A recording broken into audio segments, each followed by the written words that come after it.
ہو سکتا ہے کہ تم کسی چیز کو پسند کرو حالانکہ وہ تمہارے لیے بہتر نہ ہو، شر ہو، اور ہو سکتا ہے تم کسی چیز کو اپنے لیے جو ہے نقصان دہ سمجھو اور بری سمجھو حالانکہ اسی میں تمہارا خیر ہو۔ واللہ یعلم وانتم لا تعلمون، اللہ جانتا ہے تم نہیں جانتے۔ اب یہ وہ چیز ہے جس سے ایک تو یہ کہ خوف ختم، ایک توکل پیدا ہوتا، میں کر بھی کچھ نہیں سکتا، یہاں لفظ آئے گا اذن کا، جب تک کہ اللہ کا اذن نہ ہو، اور اللہ کا یہ اذن جو ہے وہ اس کے قدیم علم کی بنیاد کے اوپر ہے۔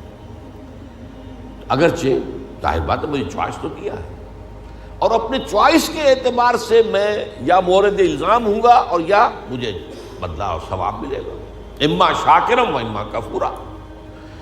شکر کی روش اختیار کروں گا تو اللہ تعالیٰ کی طرف سے اجر و ثواب ملے گا، کفر اور کفران نعمت کا رویہ اختیار کروں گا تو اللہ تعالیٰ کی طرف سے سزا ملے گی۔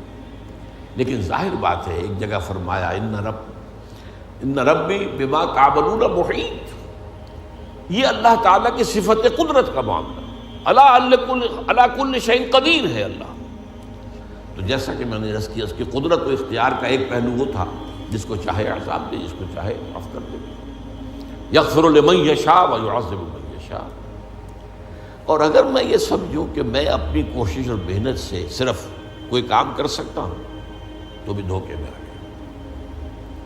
میری اس قدر کے مقابلے میں، میری اس قدرت کے مقابلے میں میرا احاطہ کیے ہوئے اللہ کی قدرت ہے، میں اس اللہ کی قدرت سے باہر نہیں جا سکتا۔ اس پہلو سے یہ بات بھی جان لو کہ کسی شے پر توکل مت کرو، وما تشاءون الا ان یشاء اللہ، صرف تمہارے چاہنے سے کچھ نہیں ہوگا جب تک کہ اللہ نہ چاہے۔ اسی کو ہم کہتے ہیں توفیق۔ ایک تو اذن رب، اچھا تم جانا چاہتے ہو نماز پڑھنے جاؤ، اللہ کا اذن، لیکن تم نے ارادہ کیا تھا نا، اس پر تمہیں ثواب ملے گا۔ اللہ نہ چاہے تو تمہارا ایک قدم بھی نہیں اٹھ سکتا، تم پہلا قدم اٹھانا چاہو اور اسی وقت جو ہے فالج گر جائے تمہاری ٹانگ پر، تو یہ جو کچھ ہے اذن رب سے ہے۔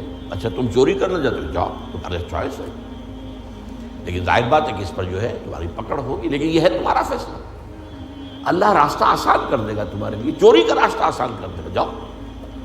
فَسَنُيَسِّرُهُ لِلْيُسْرَىٰ وَسَنُيَسِّرُهُ لِلْعُسْرَىٰ، جو نیکی کے راستے پر چلنا چاہتا ہے ہم اسے سہج سہج سہج سہج وہ سب سے بڑی آسانی جو ہے یعنی جنت وہاں پہنچا دے گا، اور جو برائی کا راستہ اختیار کرتا ہے فَسَنُيَسِّرُهُ لِلْعُسْرَىٰ، اللہ اسے آہستہ آہستہ العسرا بھی پہنچا دے گا۔ تو توفیق رب، اذن رب، توفیق رب کے بغیر میں کچھ نہیں کر سکتا۔ اسی سے پھر اسی کے بطن سے توکل جنم دیتا ہے۔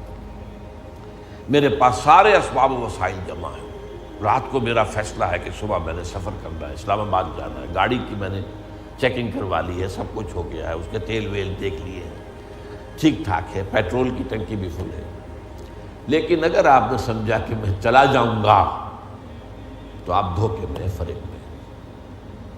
سورہ کہف میں اس کا نقشہ کھینچا گیا ہے، حضور سے فرمایا گیا وَلَا تَقُولَنَّ لِشَيْءٍ إِنِّي فَاعِلٌ ذَلِكَ غَدًا إِلَّا أَن يَشَاءَ اللَّهُ، ہرگز کبھی مت کہنا کہ یہ کام میں کل ضرور کروں گا، مگر اس استثناء کو سامنے رکھتے ہوئے اگر اللہ نے چاہا تو نہیں جا سکتا۔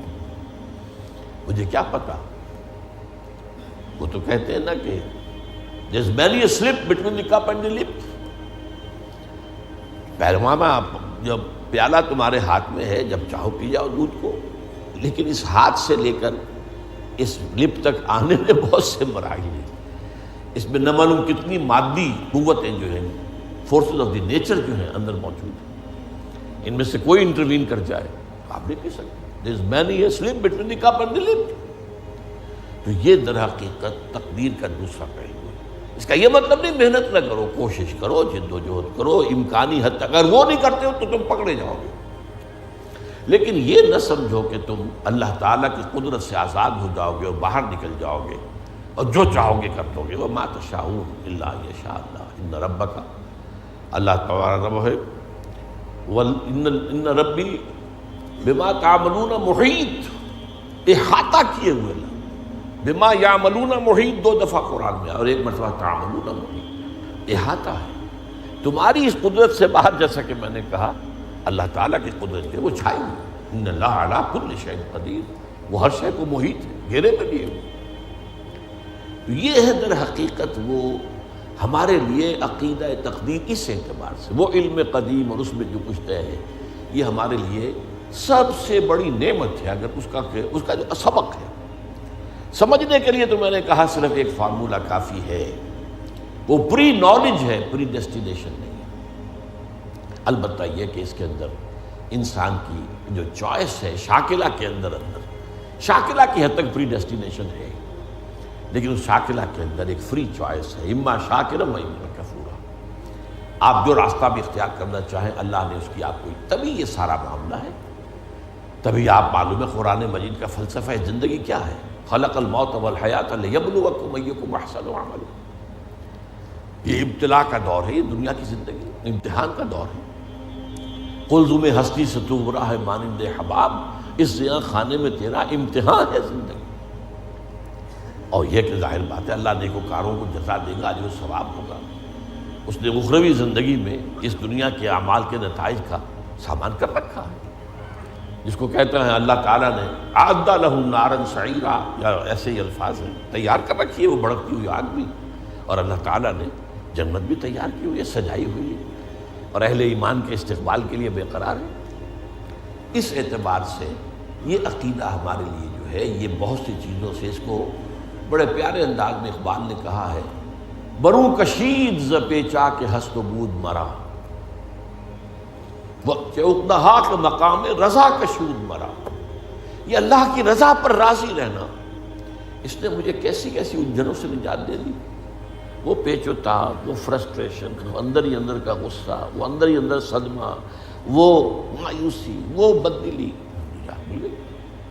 وہ خوف، یہ نہ ہو جائے، وہ نہ ہو جائے، کچھ بھی نہیں ہو سکتا، پتہ تک نہیں ہلے گا جب تک اس نے رب نہ ہو۔ اور میرا رب جو ہے وہ ہر شے پر قدیر ہے، اور میرے رب نے